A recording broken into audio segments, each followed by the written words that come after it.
Welcome back. अब हमारे साथ केडियानॉमिक्स के फाउंडर सुशील केडिया जुड़ गए हैं। आइए जानते हैं उनसे कि आज किन शेयर्स में तगड़ा एक्शन मिल सकता है। सुशील, गुड मॉर्निंग। रॉकेट शेयर्स पर आऊँ उससे पहले एक मार्केट पर व्यू दीजिए, क्योंकि एक जो वॉर के साथ मार्केट ने एक बॉटम बनाया, ये काफ़ी इंटरेस्टिंग था। आपके हिसाब से क्या वॉच आउट करना है यहाँ पर, और कोई पर्टिकुलर मार्केट जिसको आप वॉच आउट कर रहे हैं? देखिए, सबसे ज्यादा खतरनाक तो जो मार्केट है वो जो तेल अवीव 35 इंडेक्स है, जिसको लेकर के इस वॉर को लेकर जो असमंजस मचा हुआ है। तो आपको अगर मैं ये इंडेक्स दिखा पाता हूं तेल अवीव की मेरे स्क्रीन से, तो आप देखोगे कि ये भी मार्केट अब बॉटम हो गया है। ये मार्केट बॉटम बनाने के कगार पे था और वॉर आने पर इसने और एक एक्सेप्शनली नीचे की मूव दे दी। और अब हमें तो यहां से दिखता है कि 1-2% की जगह हो सकती है अगले 8 से 10 महीने में। इवन इसराइल का बाजार मुझे 45% बढ़ते हुए लग रहा है। अब इसराइल 45 बढ़ेगा तो इसका मतलब ये नहीं निफ्टी 45 बढ़ेगी, हम ऑलरेडी बहुत ऊपर है। पर इसराइल अब वजह नहीं है मंदी की। अगर मंदी आती तो उसकी वजह कोई और होगी। जो वॉर को करना था मार्केट के साथ वो कर चुका है। ओके, चलिए, तो ये हो गई इसराइल की मार्केट। निफ्टी और बैंक निफ्टी पर अब क्या व्यू बन रहा है सुशील? उसके बाद आएंगे रॉकेट कॉल्स पर। लास्ट टाइम जब आप आए थे तो आप काफ़ी बुलिश थे निफ्टी और बैंक यस, निफ्टी दोनों को लेकर। तो देखिए, इस बार मैं आपको निफ्टी की ना चार्ट दिखा के, आवरली चार्ट जो है ये हमारी गिफ्ट निफ्टी की चार्ट है। क्योंकि इसमें ज्यादा घंटों तक ट्रेडिंग होती है तो पैटर्न्स और ज्यादा घने हो जाते हैं। तो आप देखो यहाँ पे जो बड़ा पॉपुलर एक टेक्निकल एनालिसिस का पैटर्न है, इन्वर्टेड हेड एंड शोल्डर। तो ये देखिए, लेफ्ट शोल्डर बन गया, राइट शोल्डर बन गया, और यहाँ ये हेड है। अब अगर आज हम ये ब्रेकआउट दे देते हैं 19,880 के ऊपर, तो इस पैटर्न के अनुसार 20,340 तक हम जा सकते हैं कि एक नया हाई छप जाए। इस पैटर्न में भी थोड़ी सी विषमताएं हैं। तो एक इंटरिम पड़ाव 20,050 का है। तो 19,880 के ऊपर 19,900 पे आज हम चले तो 20,050, और उसके बाद फिर एक नया हाई ये मार्केट दिखा सकती है। और ये नया हाई आ जाए इसका मतलब ये नहीं कि यहां से हम 21,000 की चाल पे चल जाएंगे। बीच बीच में आएंगे बड़े पुल बैक्स, बट इवेंचुअली इस वक्त 21,000 तक की निफ्टी का ध्यान बना के काम करने में ज्यादा फायदा है। वो होगा नहीं होगा, पर यहां से एक सस्टेन तेजी अक्रॉस द बोर्ड, पार्टिसिपेशन है मार्केट में, ब्रेथ बहुत स्ट्रांग है। तो तेजी का रुख बना के काम करने वाले की जीत लगती है यहां से।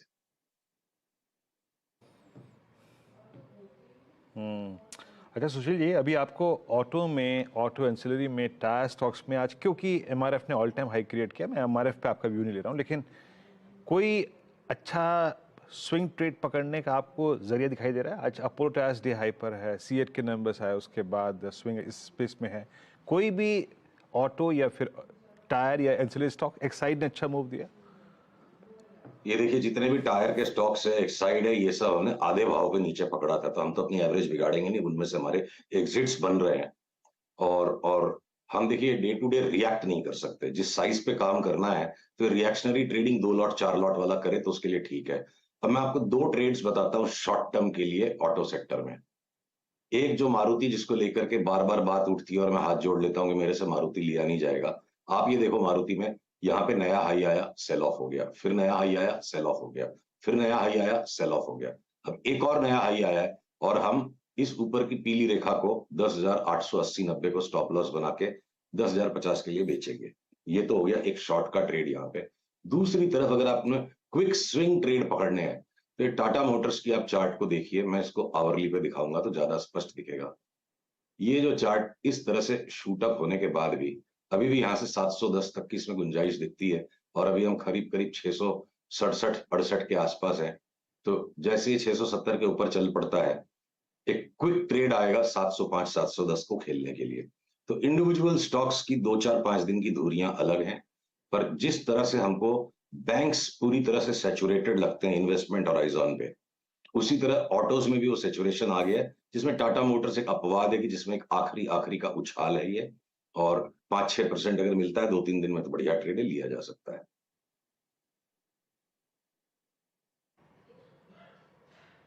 मैं कुछ ट्रेड्स, सुशील, तो आपके आज के रॉकेट कॉल्स क्या होंगे? आप जरा आते हैं असली मसाले पर। कौन से स्टॉक्स पर बेट लगा रहे हैं? देखिए, इंडिया सीमेंट्स की जो चार्ट है, अदरवाइज भी सारा सीमेंट सेक्टर अच्छा लग रहा है, पर इंडिया सीमेंट्स को जितना अंडररेट कर दिया है लोगों ने। और इसकी क्रिकेट की टीम का आज वैल्यूएशन जबरदस्त हो गया है। कैसे इसके पुराने प्लांट्स को ये फाइनेंस करेगा, क्रिकेट की टीम के शेयर बेच के फाइनेंस कर लेगा। जितना इसका मार्केट कैप है उससे ज्यादा क्रिकेट की टीम की वैल्यू है इसके पास शेयर्स की। सो ये एक no brainer fundamental as well as technical trade है। हमें लगता है इस भाव से इंडिया सीमेंट अगले 3-4 महीने में डबल हो जाएगा, तो हमें बिल्कुल भी आश्चर्य नहीं होगा। तो मैं इसको रॉकेट की श्रेणी में आज डालूंगा। और बाकी जो बी ग्रुप के स्टॉक्स है वो तो दुनिया भर के हो चुके हैं, तो इतना ज्यादा एक्सपोजर बी ग्रुप में न रख के आज का एक focused rocket call India cements.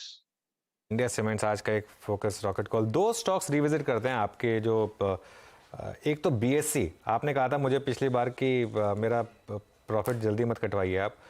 नहीं, वो तो हम काट चुके हैं अनुज, काट लिया था। अच्छा, वो काट लिया था आपने? नहीं, आपसे बात हो गई थी उसके बारे में भी। अच्छा, ठीक है, चलिए मैं भूल गया हूँ। सर्टेन टॉप को बनाने के बाद बीएससी ने, हाँ, ये इस टॉप को बना के जब ये नीचे उतरा था हम यहाँ कट गए। अब इसके बाद अगर इसके अंदर में एक और फर्दर हायर हाई आ रहा है, हाँ। तो भाई नसीब से ज्यादा और औकात से ज्यादा पैसे इसमें मिल गए, तब लास्ट के 100 रुपए भी बनाने की कोशिश मेरे को नहीं करनी। हम खा पी के निकल गए। अब जिसको जो करना है बीएससी में करे। ओके, तो दो और स्टॉक, बॉम्बे डाइंग और जॉनसन कंट्रोल था शायद एक और स्टॉक जो आपने रिकमेंड किया था। बिल्कुल बिल्कुल बिल्कुल। तो देखिए, बॉम्बे डाइंग के अंदर अब आज एक जो बड़ा जोर से जो गैप अप आया है, तो टिपिकली बॉम्बे डाइंग के अंदर मैंने न्यूज पे जब गैप अप्स आते हैं, ये इसकी टेंडेंसी थोड़ा पुल बैक करता है। तो यहाँ चढ़ के छाप के लेने की बजाय आप 150-52 को बेस बना के चलिए, तो इमीडिएट टाइम होराइजन पे 190 का एक अगला माइनर रेजिस्टेंस दिखता है। पर ये कोई सट्टे का काउंटर नहीं है कि आप ये रोज की ट्रेडिंग इसमें करो। तो 190 की रेजिस्टेंस पे भी थोड़ा सा पड़ाव लेने के बाद इवेंचुअली स्टॉक मुझे 210 तक इमीडिएट चाल दिखती है। 190 में थोड़ा पड़ा, फिर 210, फिर वहां से एक डीपर करेक्शन। बट इवेंचुअली कोई साल भर का व्यू ले तो 350-400 रुपए का स्टॉक है।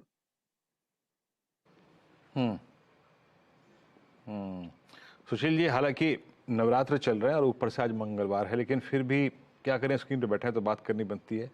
ये एक बार जरा देखिएगा, यूनाइटेड स्पिरिट्स, ये कैसा लग रहा है आपको? ये मेरे ख्याल से इस वक्त डे हाई पर ट्रेड कर रहा है और ये ऑल टाइम हाई पर भी है, 1095। देखिए, डे हाई और ऑल टाइम हाई, हम जिस तरह से सोचते हैं ना, ये दोनों खतरे की घंटियां हैं। जब सारी दुनिया उत्तेजित है, शेयर बाजार कोई अपवाद थोड़े, दुनिया के किसी भी बिजनेस को आप कर लीजिए, दुनिया के किसी भी बिजनेस को आप कर लीजिए, कमाएगा वही जो सस्ता खरीदेगा और महंगा बेचेगा। तो अगर महंगा होने पर उत्तेजना आ रही है तो बेचने का समय है। अगर ये ऊपर की पीली रेखा के ऊपर नहीं जाता है, तो यहां से रिवर्सल अगर आ गया और ये देखिए ये अप ट्रेंड लाइन टूट गई, तो टेक प्रॉफिट का ट्रिगर आ जाएगा। जब तक नहीं आता चलने दो, या नया लेके कोई मतलब नहीं है। लेना था तो यहां लेना था, यहां लेना था, यहां लेना था। अब तो बेचने के लिए इंतजार करना चाहिए इसको। ओके, बेचने के लिए इंतजार करना चाहिए इसको। चलिए अब एक काम करते हैं फिर। सुशील, बहुत बहुत शुक्रिया आज हमारे साथ जुड़ने के लिए और हमसे बात करने के लिए। तो इंडिया सीमेंट आज का इकलौता रॉकेट कॉल।